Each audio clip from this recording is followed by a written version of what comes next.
అబ్బాయి చిన్నప్పటి నుంచి అన్నిట్లో ఫస్ట్. మంచి ఉద్యోగం తెచ్చుకున్నాడు కాబట్టే మంచి అమ్మాయిని పెళ్లి చేసుకుని సెటిల్ అయిపోయాడు. What is your aim in your life? మంచి అమ్మాయిని పెళ్లి చేసుకుని హనీమూన్ కి ప్యారిస్ కి తీసుకెళ్తాను మిస్. ప్యారిస్ గురించి ఇంత బాగా చెప్తున్నావు, ఎన్నిసార్లు వెళ్ళావేంటి? పెళ్ళైన తర్వాత స్పౌస్ కాలంలో నా వైఫ్ పేరు రాసేదాకా నేను పాస్పోర్టే తీసుకోను సార్. వెనకటికి నీలాంటి వాడు ఎవడో 7 అడుగులు వేయకుండానే 7 కొండలు ఎక్కేసాను అనుకున్నాడంట. నీ ప్రాబ్లం కి కరెక్ట్ సొల్యూషన్ నా దగ్గర ఉంది. బల్కి పోయే మేకకి బల్బ్ ఎక్కువ అంట. మీరు అమ్మాయిని పిలిపించేస్తే నేను తాళి కట్టి ఇమీడియట్ గా ప్యారిస్ ఫ్లైట్ ఎక్కేస్తాను. లైఫ్ లో ఏ డెసిషన్ నీకోసం నువ్వు తీసుకోలేదు. నేను డిసైడ్ చేసుకుంటా. నేను డెసిషన్ తీసుకున్నా, మనం పెళ్లి చేసుకుంటాం. సరే పెళ్లి చేసుకుందాం పదా. ఈ సంవత్సరం నీకు పెళ్ళైతే నువ్వు వంగలేవు, ఊపలేవు. Let's start our life with a kiss.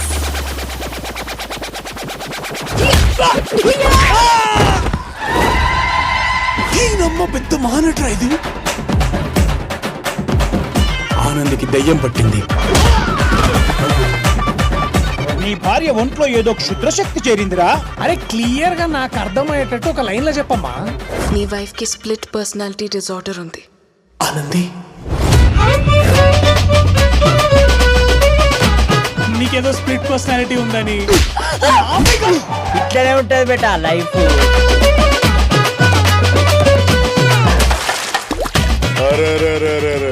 అట్లా చేస్తావు అనుకున్నా, ఇట్లా చేస్తున్నావురా? నీకు నా మీద ప్రేమే లేదనిపిస్తోంది. లేదానంది, నువ్వంటే నాకు చాలా ఇష్టం. నువ్వంటే ఇష్టం లేదని చెప్పే. నువ్వంటే ఇష్టం లేదు. నిజంగానే నేనంటే ఇష్టం లేదా?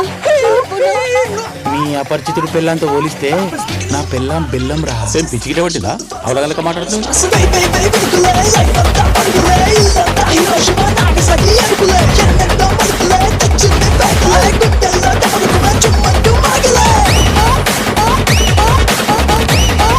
ఆనంద్కి స్ప్లిట్ పర్సనాలిటీ లేదు. చుట్టూ ముందుకుంటే అపరిచితుడు, ఎనక్కుంటే రెమో, కొప్పు కొట్టుకుంటే రాము. ఇంత క్లియర్ గా డిఫరెన్సియేషన్ ఉంటేనే ఆడియన్స్ కి అర్థం అవుతుంది.